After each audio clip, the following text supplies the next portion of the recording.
Assalamualaikum warahmatullahi wabarakatuh. Perkenalkan, nama saya Rintan Sari dengan NPM 2321030111, Prodi Hukum Ekonomi, mahasiswi UIN Raden Intan Lampung. Di sini saya akan membuat video untuk memenuhi tugas mata kuliah Fikih Siasah dengan dosen pengampu Bapak Muhammad Irfan SH SMY. Pengertian fikih siasah. Fikih siasah adalah ilmu yang membahas tentang hukum-hukum pemerintahan dan konsep untuk menjalankan pemerintahan yang berlandaskan syariat Islam dengan tujuan memberikan kemaslahatan bagi rakyatnya. Sumber kajian fikih siasah adalah 3 bagian, yaitu Al-Quran dan Sunnah, sumber-sumber tertulis selain Al-Quran dan Sunnah, dan peninggalan kaum muslimin terdahulu. Contoh penerapan fikih siasah di Indonesia yaitu pelaksanaan pemilu. Yang kedua adalah pengertian siasah syariah. Siasah syariah adalah bidang ilmu yang mempelajari peraturan urusan negara dan masyarakat.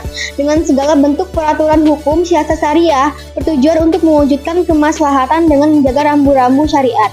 Kemudian, sumber-sumber siasah syariah terdapat di dalil Quli dan Al-Quran dan Sunnah hadis. Contoh penerapan siasah syariah di Indonesia yaitu penerapan dalam sistem zakat dan sedekah. Kemudian, materi bab 2, sumber dan pendekatan dalam kajian fikih siasah. Yang pertama, pengertian fikih siasah adalah hukum Islam yang mengatur politik dan pemerintahan untuk mencapai keadilan dan kesejahteraan. Dasar hukum sumber primer dan sekunder. Yang pertama adalah primer adalah Al-Quran surat An-Nisa ayat 58 dan sekunder ijma dan qiyas. Analisa pendekatan fikih siasah bersifat adaptif, menggabungkan prinsip Islam dengan konteks sosial dan politik ini melalui metode dan tekstual dan intelektual. Contohnya di Indonesia adalah peraturan syariah di Aceh.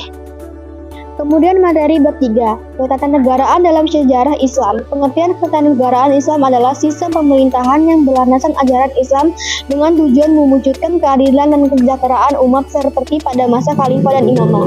Dasar hukum Al-Quran dan hadis. Piagam Madinah yang menjadi contoh awal tata kelola Islam. Contohnya, Undang-Undang Syariat di Aceh dan Kesultanan Samudra Pasai pada tahun 1297 sampai 1521.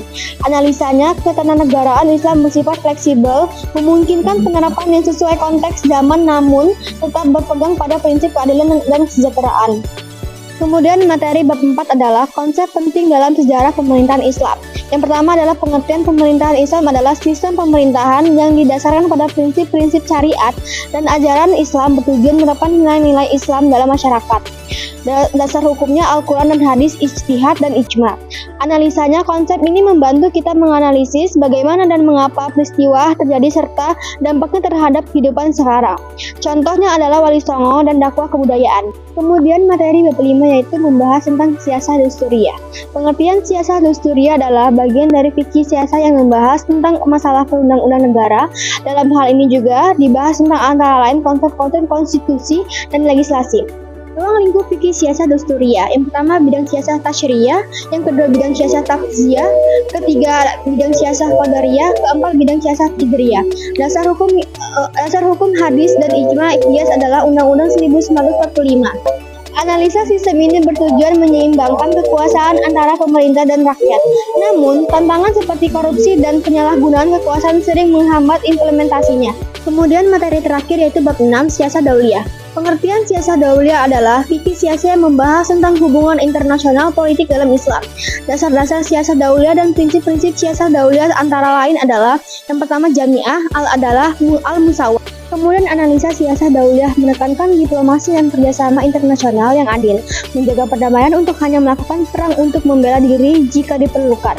Contoh fikih siasah di Indonesia itu adalah peran Indonesia dalam Organisasi Kerjasama Islam (OKI).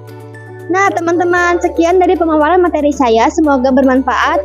Jika ada salah kata, saya mohon maaf. Wassalamualaikum warahmatullahi wabarakatuh.